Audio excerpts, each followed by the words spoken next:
In 1957, the eyes of the entire world turned to a single high school in Little Rock, Arkansas, a moment that would force the United States to confront, on live television, whether it truly believed in equality under the law.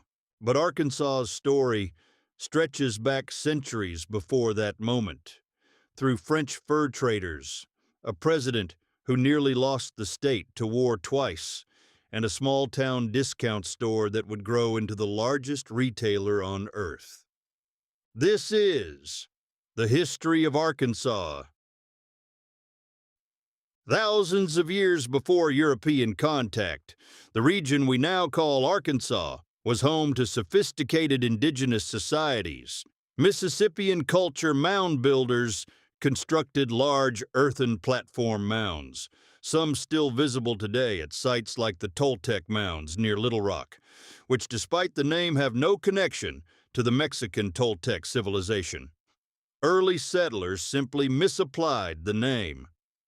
By the time Europeans arrived, the region was home to the Quapaw, or Ogaxpa, in the east, the Caddo in the southwest, and the Osage, who claimed hunting grounds across much of the north. In fact, the state's name comes from a French adaptation of Akansea, an Algonquian-derived term used by other tribes to refer to the Quapaw.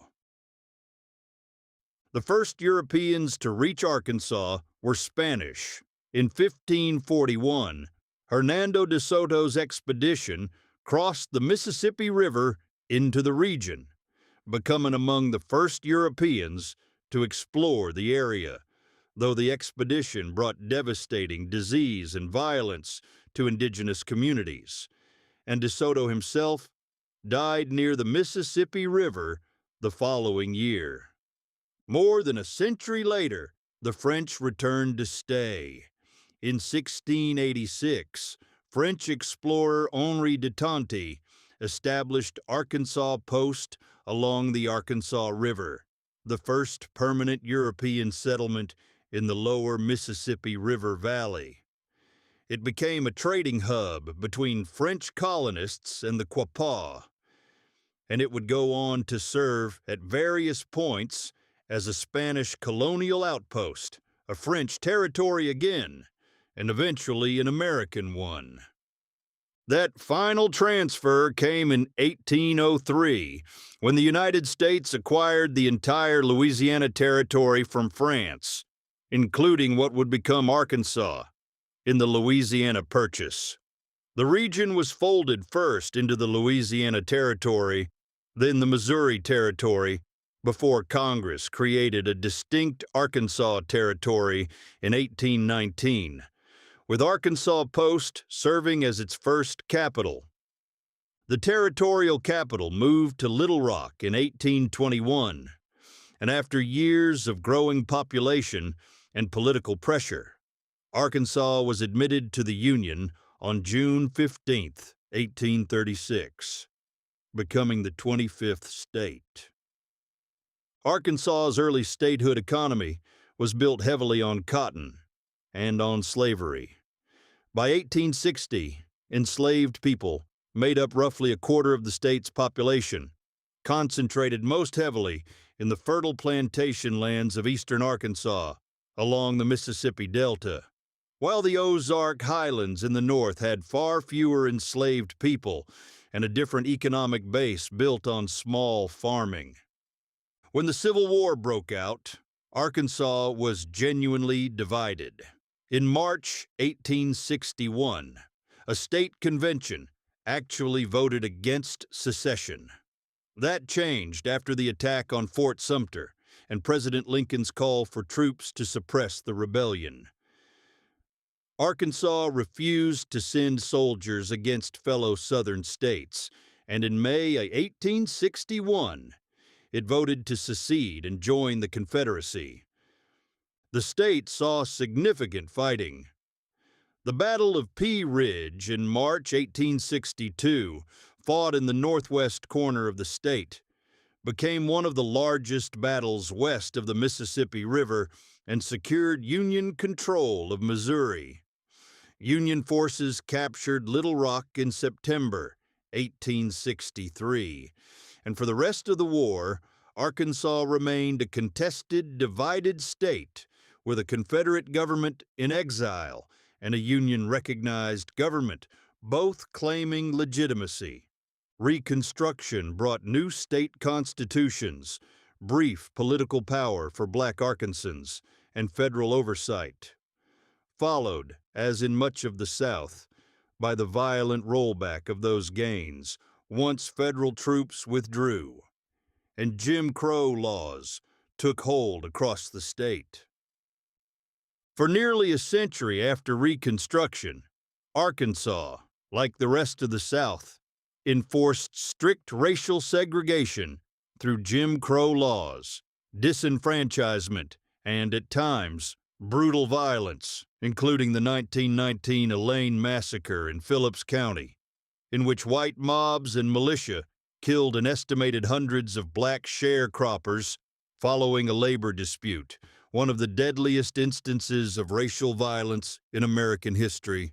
That long history came to a head in September 1957, when 9 black students, later known as the Little Rock Nine, attempted to enroll at Little Rock Central High School following the Supreme Court's Brown versus Board of Education ruling. Governor Orville Faubus deployed the Arkansas National Guard to block their entry, defying federal desegregation orders. President Dwight Eisenhower responded by federalizing the Arkansas National Guard and deploying the U.S. Army's 101st Airborne Division to escort the students into the school. One of the most direct federal interventions to enforce civil rights in American history, broadcast on television screens across the world. While Arkansas navigated these civil rights battles, its economy was quietly transforming. In 1962, businessman Sam Walton opened the first Walmart store in Rogers, Arkansas. Built on a simple model of discount pricing in small rural towns, overlooked by larger retail chains, Walmart's headquarters remain in nearby Bentonville today, and the company grew into the largest retailer in the world. Around the same era, Tyson Foods, founded in Springdale, Arkansas, grew from a small trucking and poultry operation into one of the largest food production companies on the planet. Between Walmart, Tyson, and other homegrown businesses, a relatively rural, agriculture-based state became home to some of the most influential corporations in the American economy. Arkansas's national profile rose further in the 1990s, when Bill Clinton, who had served as the state's governor for over a decade, was elected President of the United States in 1992, bringing sustained national attention to a state often overlooked in American political life. Today, Arkansas markets itself as the natural state, and for good reason. It's home to the Ozark and Ouachita Mountains, the historic bathhouses of Hot Springs National Park, and the Crater of Diamonds State Park, the only diamond-bearing site in the world where the public can dig for real diamonds and keep whatever they find. It remains a state defined by contrast, rural and agricultural in much of its landscape, yet home to Fortune 500 headquarters, and in Bentonville, a rapidly growing arts and culture scene, anchored by the Crystal Bridges Museum of American Art, built with Walton family philanthropy. It's also a state still reckoning with the legacy of Little Rock, ongoing economic disparities between its wealthier northwest corner and its historically poorer Delta region, and its identity as a place that has produced both a U.S. president and one of the defining civil rights confrontations of the 20th century. From mound-building societies and French river traders to Civil War battlegrounds and a schoolhouse door that changed the country, Arkansas's history is the story of a state that has repeatedly found itself, often unexpectedly, at the center of much larger American struggles.